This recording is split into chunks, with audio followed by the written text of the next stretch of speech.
welcome to another reaction review video with me, Nina Schofield, singer-songwriter, vocal coach and session musician. Today we're going to be having a look at a video called K-pop Idols Worst versus Best Live Vocals. So this is going to be interesting. We're going to see the same songs side by side, see supposedly what is the worst then compared to the best vocals, just kind of comment on it and understand what's going on with them vocally and what different challenges a vocalist faces on stage and just in general day-to-day life.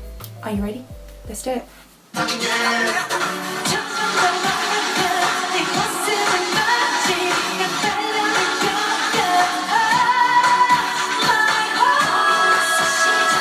So there's a harmony vocal going on there.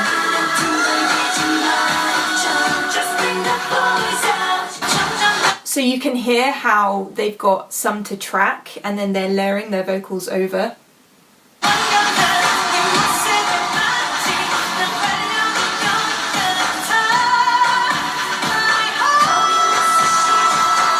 Yeah, there is a difference.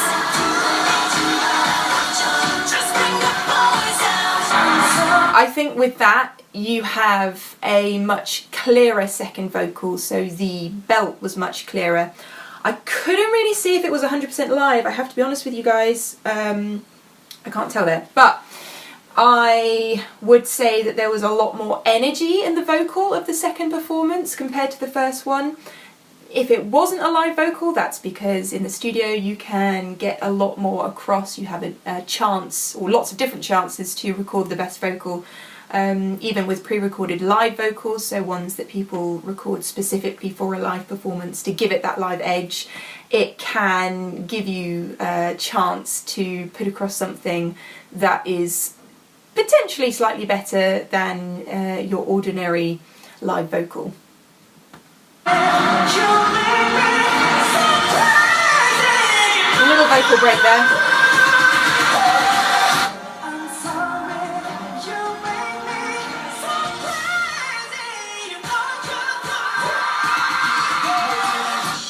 Okay, yeah, so same kind of thing in that second performance. I think that when you're going for a really high note coming off the back of a lower one and then doing an ad-lib coming down, you have to have the perfect amount of control and preparation.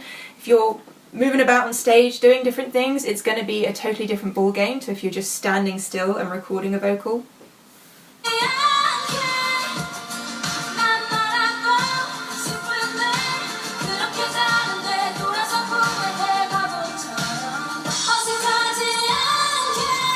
A lot clearer on that high note.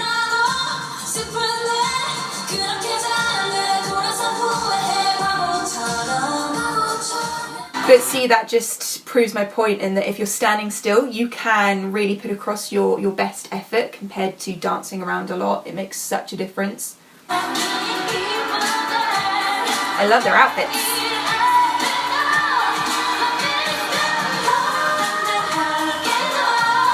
Pulled back from that one.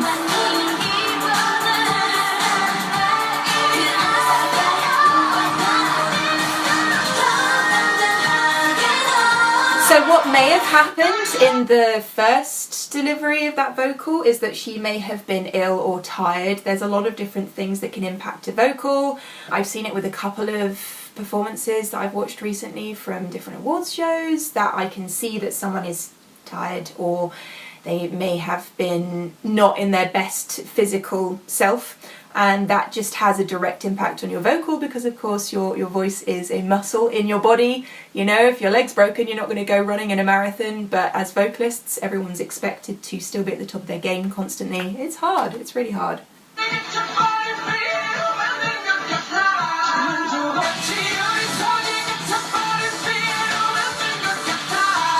So in that instance, being in the performance environment has given him that extra boost to put across that vocal. There wasn't too much of a difference between those two though.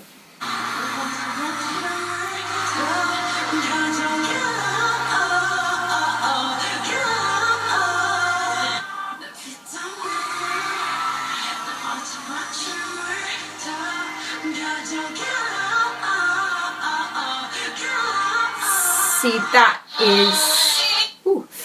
is a pre-recorded live vocal, I believe.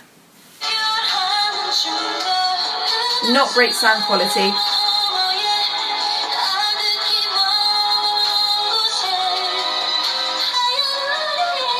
Oh, vocal break.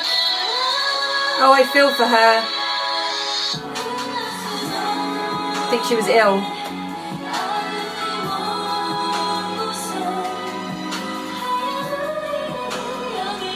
Yeah, a lot easier.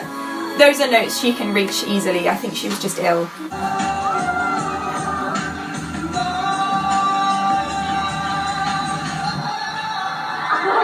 Oh, bless him. That's when you know it's live. Do you know what I like about that? Is that he took that mistake and he owned it and he made it a fun thing. Because we're all human, we all make mistakes, and his audience is going to laugh along with him. The worst thing you can do is kind of sink into yourself and hide behind it. You just got to own it, you know. People are forgiving, and if you know a vocalist and you know what they're capable of course you're going to be able to recognise when they're having an off day.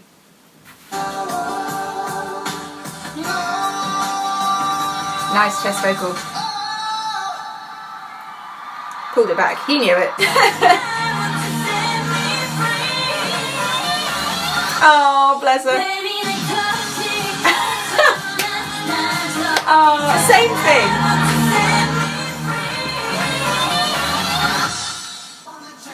You know when you put across your best. No, yeah.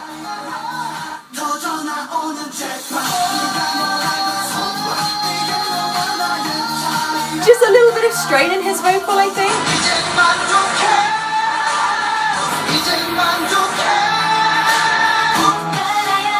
The thing with a lot of these vocals is that they're big pushed notes, and if you're coming off the back of not very much and going into that and you don't have the proper preparation, it's not going to hit it. So I think a lot of the time these guys kind of know it's not going to happen. They've already missed their prep marks and they're like, ah, I could have done that better.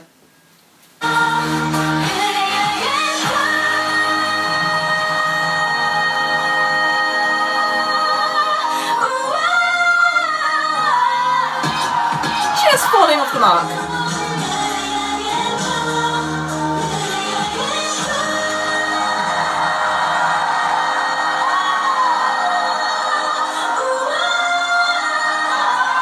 Okay, that was better. That first note, actually, I thought the first time was better. The second time, she was just falling off the mark slightly, but she managed to push that higher one, so she obviously still had that prep within her.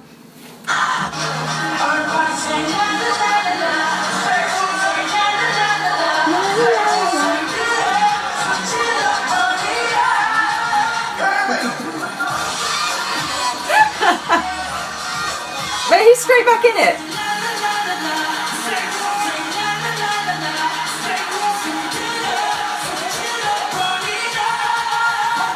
There we go. All that energy they have to put into dancing as well. It's crazy, isn't it?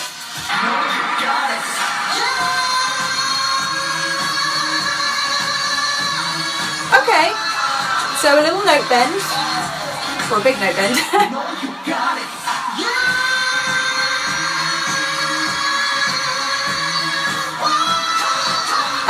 Actually, the first note bend was better, but the subsequent note going upwards maybe wasn't as strong. Yeah, note bends are a funny thing because you start in one position and you just you're aiming for that second note, and you have to be right on point. You have to make sure you're going from your point A and you know where your point B is, otherwise you can offset it, you can go way up here, or you can just slightly miss the mark, especially in chest vocal.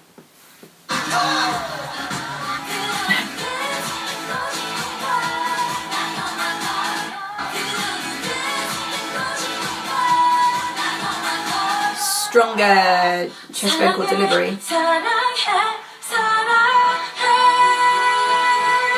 has a very breathy vocal.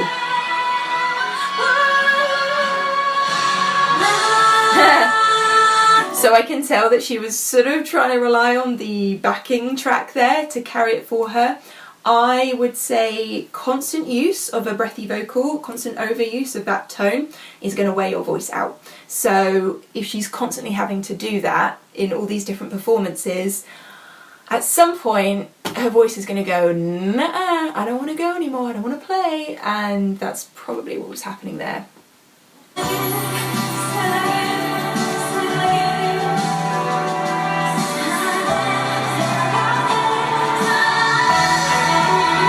Yeah, that's better. That's a chestier vocal.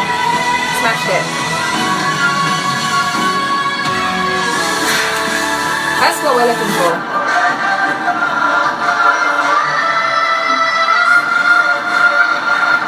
Hey, that's not bad.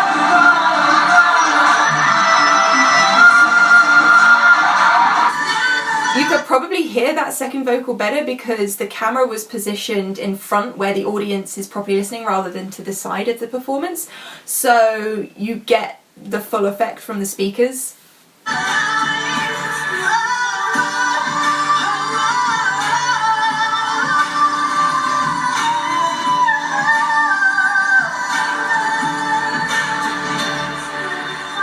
That wasn't bad.